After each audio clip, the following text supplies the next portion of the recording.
catat nih omong. Oke. Singapura wajib nyerang Indonesia. Oh. Wajib, dia harus lakukan itu. Untuk bertahan. Berarti kita harus gimana ini? Oh itu panjang lagi tuh ceritanya. Tapi yang paling penting gimana caranya dia nyerang Indonesia. Jadi teman-teman bakal lihat yang dia lakukan adalah dia bakal nginjek rupiah. Sing dollar akan di-push naik ke atas. Oh singnya ya? Iya, sing dollar di-push ke atas, rupiah diinjek hancur ke bawah, nilai tukarnya terhadap sing dollar. Akibatnya banyak orang kaya di Indonesia tarik rupiahnya nabung di Singapura. Capital outflow. Strategi bertahan Singapura, dia nggak bisa jual kelapa sawit. Ya nggak punya apa-apa dia nggak bisa ngebor nih. Iya benar. Nggak punya batu bara, nikel nggak ada. Tapi dia bisa bilang kita adalah tempat yang paling bagus buat transaksi finansial bagi investor, paling aman. So yang akan dia lakukan, dia akan download rupiah sebesar-besarnya. Ingat komponen GDP, konsumsi, government spending, ekspor lebih besar dari impor, dan terakhir investasi. Mereka nggak bisa kejar ekspor, nggak ada kelapa sawit, batu bara. Government spending berkurang karena banyak krisis. Di tengah, akhirnya nyawa dia di investasi. Itu harus dia push ke atas supaya GDP dia naik.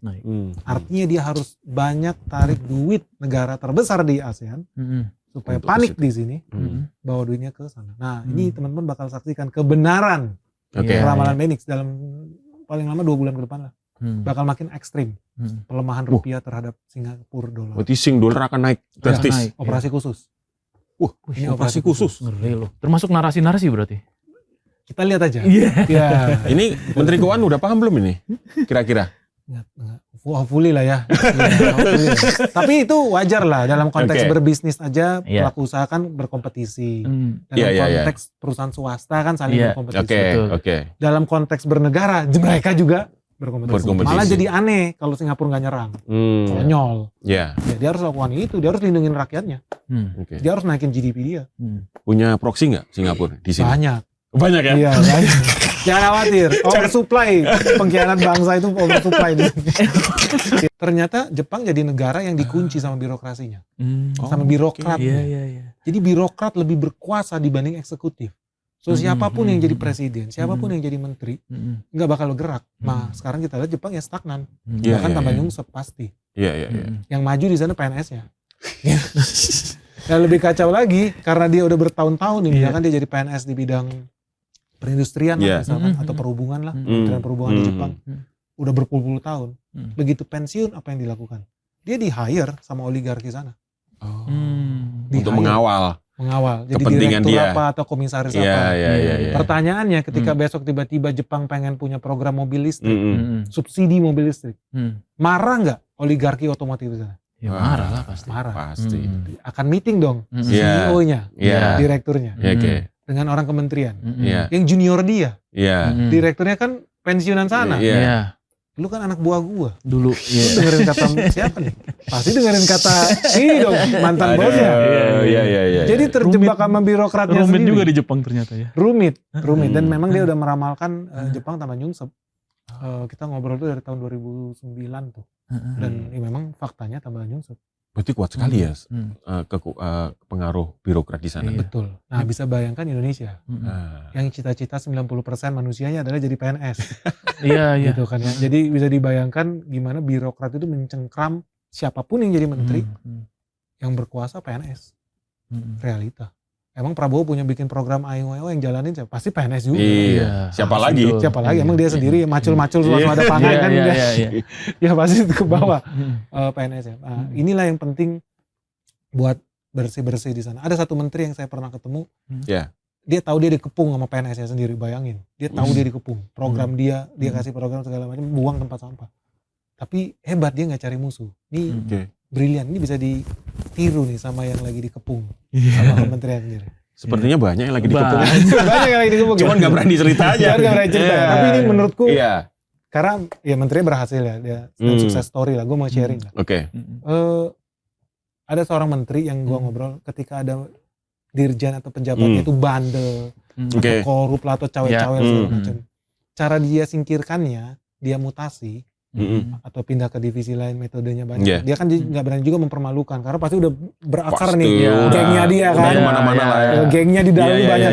Yang dia lakukan dia peluk. Jadi ada kode di kementerian itu. Oh, kalau dipeluk sama Pak Menteri.